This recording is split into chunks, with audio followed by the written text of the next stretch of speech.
가온은 그 비 오고 상관이 없잖아요. 어차피 비가 안 오니까.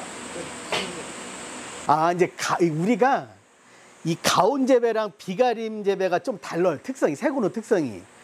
사실은 가온 재배에서는 문제가 되는 건 색깔 가지고 고민 안 해요. 가온 재배는. 이 가온 재배 포인트는 쉬어서 그래요. 내가 그 포도를 먹었는데 내가 가온 재배함에도 불구하고 우리 집 색이 안 와서 판매가 어려워. 이런 농가는 전 아직 못 봤거든요. 대부분 가온 재배 농가들 분들 고민이 이거예요. 색은 왔는데 신맛이 덜 빠져서 이제 뭐 판매가 어려운 거예요. 그러면 왜 신맛이 왜 거기에 관여가 되냐? 신맛이 빠지는 데는 시간도 필요하지만 온도가 필요해요, 사실은. 예.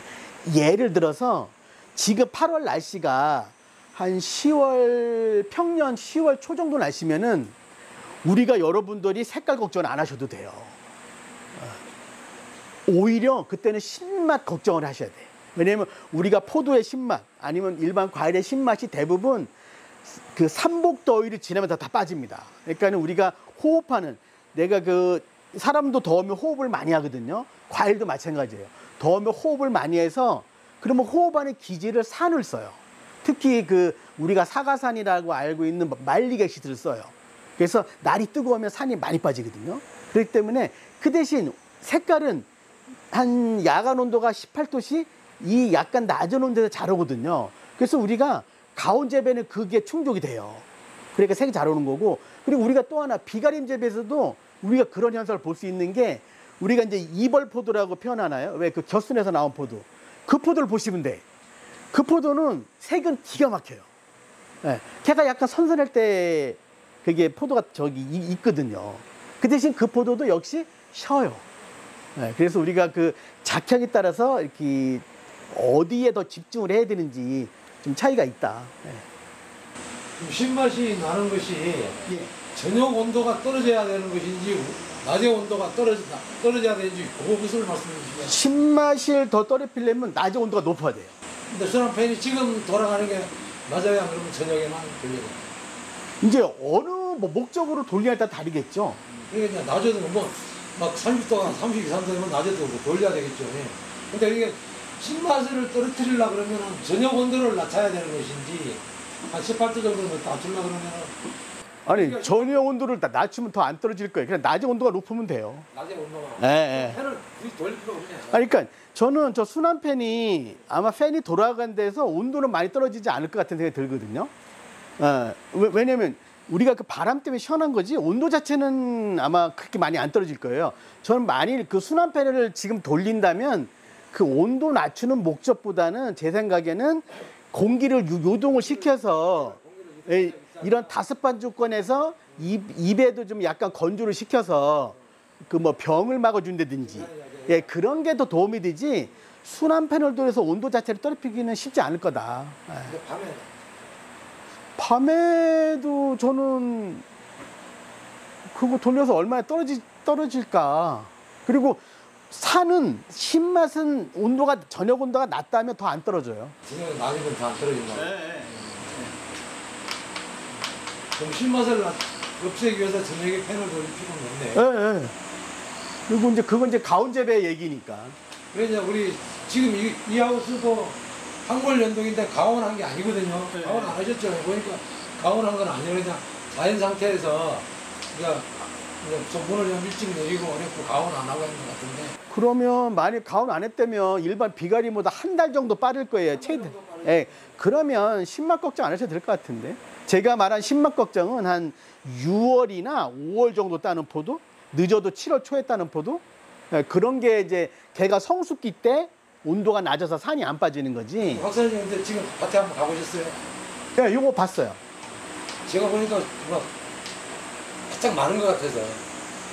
제가 아까 농가분한테 어떤 말씀 드렸는데 바닥이 너무 딱딱, 예, 너무 딱딱하다. 근데 농가분께서 아까 300평에 20톤 주셨다고 말씀하셔서 모르는 땅이갖고 우리 그냥 바로 쑥 내려가고 그러면은 30톤 갖고 안 되지. 그런 땅이 있잖아요. 아니 근데 한번 그 통수를 다시 한번 체크할 필요가 있을 것 같아요. 여기 제가 보기에는 그렇게 물을 안 준 것 같아요. 예, 예. 저도 갔을 때는 20톤은 안 될 것 같다. 그렇게 예. 물을 줬는데도 내려간다 그러면은 간수 방법을 바꿔야 돼. 아니 여기가 약간 사토는 아니거든요. 약간 질당 그런 거라서. 모래땅은 예, 예, 그래서 모래땅도 아니고 제가 보면 그냥 결론은 한번 양을 다시 한번 체크해야 된다. 양이 예, 체크하면 한번 다시 한번 체크할 필요 있다. 아주 막 바짝 날라가고. 예, 예. 이제 그리고 우리가 제가 또 한 가지 말씀드릴 것은 지금 여러분들이 다 비가림이 한 2m가 넘잖아요. 이게 지름이. 여기 2.7로 좀. 예, 그러고 마르는 3m. 또 3m, 또 하우스예요. 그렇기 때문에 우리가 일부의 그리고 더군다나 비닐이 깔려 있단 말이에요. 대부분 밭이. 그래서 내가 오늘 물 주는 날인데 비가 온다고 해서 물을 안 주면 안 된다. 예, 그거에 관계없이 물을 주셔야 된다. 예, 그게 중요해요. 왜냐면 내가 오늘 물 안 준다고 한번 지나가 버리면 이게 3일마다 준데도 한 6일 정도 되는 거거든요. 그건 좀 곤란하겠다. 그래서 내 밭에 일부에 물이 막 들어와서 잠기지 않을 정도면 그냥 물을 주셔야 된다. 예, 그 양은 비가 오더라도. 예, 그거를 꼭 지키셔야 돼요. 예, 그리고 혹시라도 우리가 이제 보통 이제 비가림으로 보면 8월 5일, 10일, 15일 이전이 중요하거든요.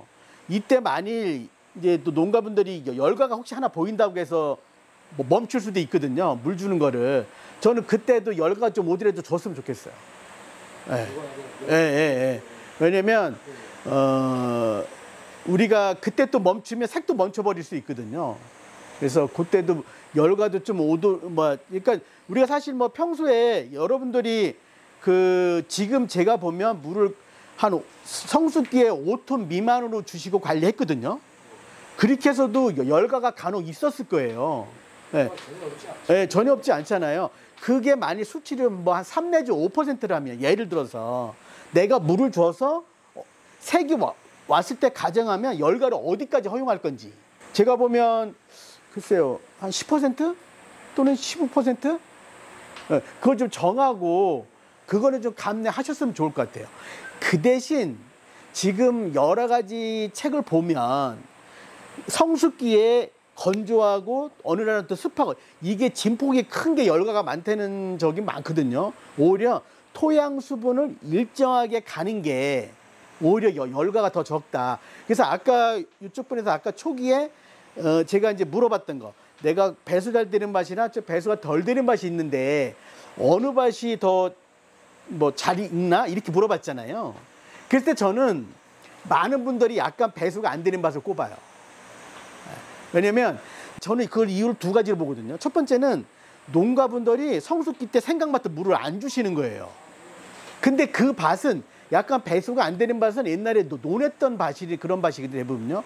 그런 밭이 수분을 많이 갖고 있어서 농가가 안 준 그 관수량을 좀 보완을 하는 겁니다. 그리고 또 하나는 성수기 때 건습의 폭이 적어요. 그런 밭이. 그럼 분명히 품질에 도움이 된다고 보거든요. 그래서 그 3일마다 15톤 주는 거는 꼭 좀 지키셨으면 좋겠습니다.